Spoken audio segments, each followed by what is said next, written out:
La droite, c'est une famille politique française pour laquelle le plus important, c'est sans doute la liberté. Le plus important, c'est sans doute les libertés. Alors je sais pas vous, mais moi à l'école on m'avait plutôt dit comme Macron là, donc les libéraux, c'est ceux qui défendent la liberté individuelle avant tout, la liberté c'est sacré, Adam Smith par-ci, John Locke par-là. Alors oui, c'est intéressant, mais ces temps-ci j'ai quand même des petits doutes sur cette définition. Prenons Macron par exemple, lui c'est censé être un libéral normalement. Là il est en train de défendre son projet de loi sur la sécurité globale, qui marque un espèce de tournant ultra sécuritaire dans son quinquennat. Interdiction de filmer la police, utilisation de drones en manif. Alors on va pas rentrer dans tous les détails de cette loi, mais c'est au point où le Conseil des droits de l'homme de l'ONU estime que ça porte des atteintes importantes aux droits de l'homme et aux libertés fondamentales. Donc à partir de ce moment-là, les libertés, vous me direz... Bon et là vous allez me dire, mais qu'est-ce que tu racontes ? Pourquoi ça parle de Macron? Qu'est-ce que c'est que ce bordel? Et je sais pas quoi, c'est une chaîne belge, et nanana. Donc à ça je réponds, tu te calmes, et puis j'y viens. Vous voulez des Belges? Eh ben voilà, lui. Normalement vous l'avez déjà vu, non? Alors pas de chance pour lui, parce que ça va être le point de départ de notre réflexion du jour. Mathieu est libéral, son papa et son frère ont été ministres. C'est le nouveau secrétaire d'État à la digitalisation.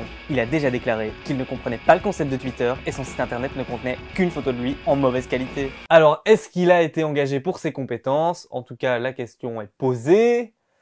Après, qui suis-je pour répondre? Qui suis-je? Alors voilà, le fait est que maintenant il est là, dans son petit ministère tout neuf, et même qu'il a un avis, et que parfois, il essaye de le donner. De digitalisering de implicatie van de burger. Ik heb zo'n ervaring in mijn provincie gehad. Gebruiken de burgers sociale netwerk om over politiek te spreken. Ik denk dat de sociale netwerken zijn niet gemaakt daarvoor. Alors oui, riez, mais faites genre que ça ne vous est jamais arrivé à un oral de néerlandais. Courage Mathieu. Plus sérieusement, c'est presque dommage qu'on ne comprenne absolument rien à ce qu'il dit, parce qu'en fait c'est tout trash. Le type dit littéralement qu'il ne pense pas que les réseaux sociaux soient un endroit approprié pour parler de politique. Que ça devrait se faire sur une plateforme gérée par le gouvernement. Dit Mathieu, ça c'est pas très liberté individuelle compatible. La liberté d'expression sur les réseaux sociaux et puis partout, c'est bien non quand même? Et quand on lui fait remarquer, il invoque la nécessité du débat d'être serein. J'ai beaucoup de respect pour les réseaux sociaux, mais les réseaux sociaux n'ont pas été fabriqués pour ça. Les réseaux sociaux n'ont pas été fabriqués pour générer un débat serein. Bon, mais là vous allez me dire, peut-être qu'il parle de lutte contre le harcèlement en ligne. Non, parce que, qu'on soit bien clair, moi je suis ok avec ça, hein. La liberté d'expression c'est pas absolu. Qu'avoir des propos racistes, sexistes, qui incitent à la haine et à la violence, le fait que ça se soit interdit, c'est très bien comme ça. Mais ici, il parle pas de ça, Mathieu. Preuve en est que son président de parti a récemment développé l'idée. Le plus grand problème des réseaux sociaux aujourd'hui, c'est quoi? C'est que l'opinion de quelqu'un qui s'est renseigné, qui est informé et qui, sur la base de ces informations objectives, émet une opinion, a exactement la même valeur que celui qui est rentré le tard chez lui le soir, qui est très fâché, qui émet un peu de tout. Bah voilà, là on comprend tout de suite mieux. Il veut que les géants du numérique légifèrent, parce que vous vous rendez compte, quelqu'un qui rentre fâché chez lui le soir peut avoir plus d'audience qu'un ministre en exercice, ça c'est scandaleux. Alors non, ça c'est pas possible, on ne peut pas quoi. Parce que dans sa proposition, c'est qui va décider de ce qui est inclus ou pas dans la liberté d'expression? C'est Georges-Louis Boucher, le type qui passe littéralement sa vie à attaquer des journalistes sur Twitter dès qu'ils sont pas d'accord avec lui?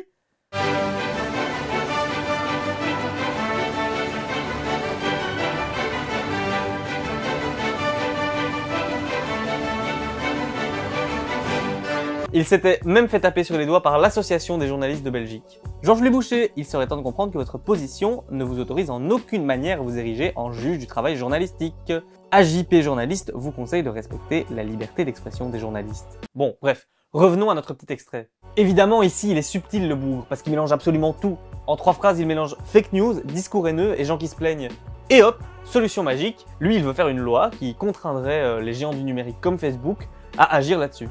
Sauf que ça, Bob, ça a déjà été fait à côté de chez nous, chez nos voisins français, il y a quelques mois. Ça s'appelait la loi Avia et ça avait été rejeté par la Cour constitutionnelle parce qu'il y avait un risque que ça nuise à la liberté d'expression. Quelle surprise! Mais quelle surprise! En voilà quelque chose qui est surprenant. Nous sommes surpris. Bah oui, parce que du coup, ça demande à Facebook de retirer tout ce qui est contenu haineux, et donc de viser très large et de décider de ce qui est haineux et de ce qui ne l'est pas. Sous couvert d'une loi anti-harcèlement, on arrive très vite à une loi anti-gens fâchés qui rentrent le soir chez eux. Et vive la liberté d'expression, hein, avant tout. Alors normalement, à ce moment-ci de la vidéo, vous êtes convaincus que nos amis de la liberté, qu'ils soient français ou belges d'ailleurs, eh ben ils le sont pas toujours.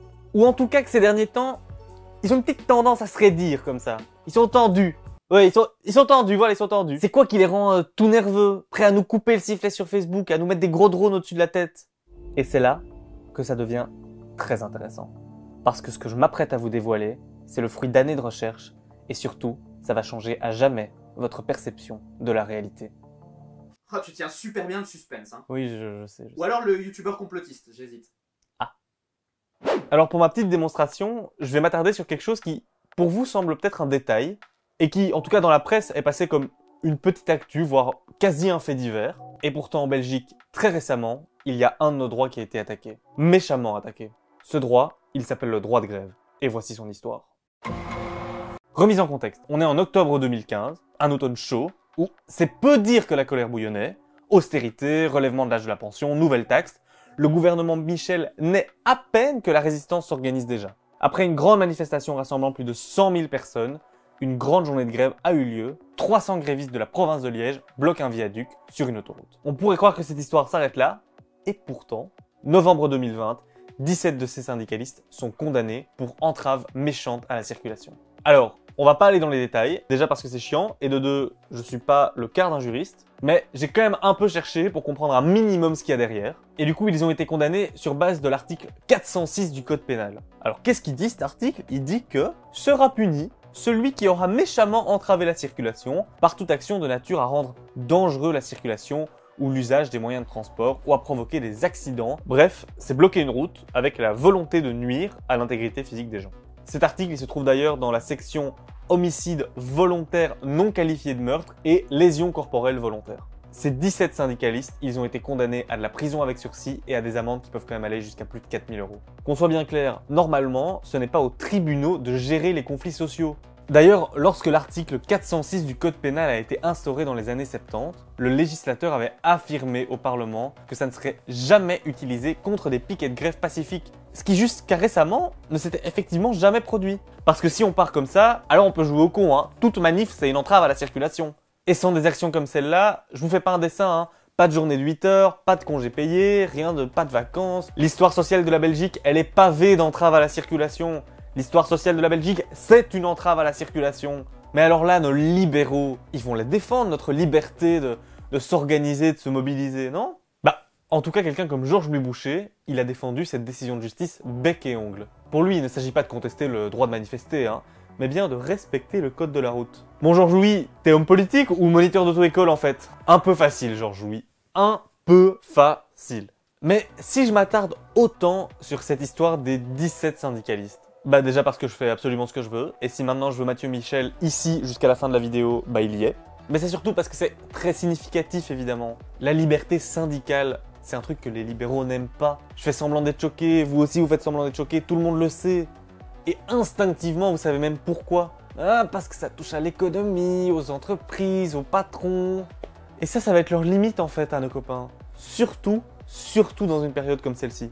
Tout à l'heure, on parlait d'Internet et de la politique sur Internet. Et effectivement, il y a des enjeux démocratiques énormes là-dedans. Il y a même des mouvements sociaux d'ampleur qui partent aujourd'hui d'Internet. Et quand on voit un gars comme Macron, qui essaye de restreindre la liberté d'expression sur les réseaux, d'empêcher la diffusion des vidéos de violences policières, ou l'utilisation de drones en manif, c'est dur de pas le voir comme une réponse directe au mouvement des Gilets jaunes. Usul, il a fait une vidéo là-dessus récemment, où il explique que le projet de Macron, c'était pas forcément de devenir un espèce de tyran antidémocratique, mais que les mouvements sociaux qui remettent l'ordre établi en place l'ont obligé à le faire. Que entre les libertés de tout le monde et les libertés de quelques-uns, Macron a fait le deuxième choix. Aujourd'hui, on est dans un moment de basculement important.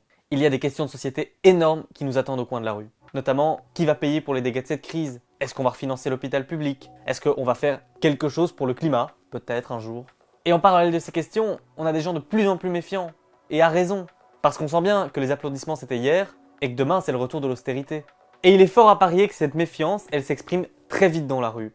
Et ça, soyons clairs, ça va pas plaire à tout le monde. Du coup, on sent bien que la stratégie de plein de pays face à tout ça, c'est ce subtil virage liberticide et sécuritaire. tuer la contestation dans l'œuf, l'empêcher d'avoir lieu, ou au pire, se donner les moyens de la mater. En France, la violence policière en manif devient si grande qu'il y a plein de gens maintenant qui disent qu'ils vont juste pas y retourner. Pourtant, le droit de manifester, c'est une liberté fondamentale. Qu'on soit clair, quand Boucher dit que c'est chiant qu'un mec fâché ait autant de poids sur Twitter qu'un ministre, on voit tout de suite de qui il parle. De quelqu'un qui se prend une nouvelle taxe dans la gueule, de quelqu'un qui a perdu son job, de quelqu'un qui a perdu une partie de son salaire, de la contestation énorme qui grandit sur les réseaux sociaux. Et au lieu de travailler sur pourquoi les gens sont fâchés, Georges-Louis Boucher, il préfère ne plus les entendre. Alors ça peut marcher un temps, mais la colère, elle va pas disparaître parce qu'on décide de se boucher les oreilles, Georges-Louis. Et on va certainement pas résoudre les problèmes avec moins de démocratie. Au contraire. En vrai, entendre la voix des gens qui n'en avaient pas grâce aux réseaux sociaux, qu'on puisse s'organiser et lutter pour nos droits plus facilement grâce à eux, ce sont quand même des opportunités d'améliorer notre société, non? Alors oui, pour répondre à la question de base, il y a bien des libéraux progressistes qui vont pas avoir de problème avec le mariage entre personnes du même genre, etc. Mais on le sait, si on touche à l'économie, là c'est plus possible. Les libéraux, c'est un peu comme Gollum, tu vois. Genre parfois tu le trouves vite fait sympa et tout, mais si tu touches à l'anneau, bon, il te bouffe le doigt. Et ici l'anneau, c'est l'économie, l'ordre établi, le capitalisme en général. S'ils sont en train de se raidir, c'est parce que nous, avec nos petits mots, avec nos petits statuts, avec nos petites manifs, avec nos petites grèves, on est en train de leur faire peur. Ils sentent bien que personne n'a envie de revenir au monde d'avant, à la normale, après toute la crise qu'on est en train de vivre. Alors ici, à LBQ, on vous le garantit, on va pas se gêner. On va continuer à faire de la politique sur les réseaux sociaux. On va donner notre avis, on va faire vivre le débat démocratique. Et même parfois, on sera tout fâché, on sera pas du tout serein. Sorry, not sorry Mathieu. Courage Mathieu. Parce que merde, vive la liberté, vive la démocratie et vive les entraves à la circulation. Voilà, j'espère que ça vous a plu. N'hésitez pas à liker et à vous abonner à la chaîne et à nous dire dans les commentaires quelle vidéo vous aimeriez voir et quelles bonnes questions vous voudriez qu'on se pose. Et n'hésitez pas à aller nous suivre sur tous les réseaux sociaux qui s'affichent en bas.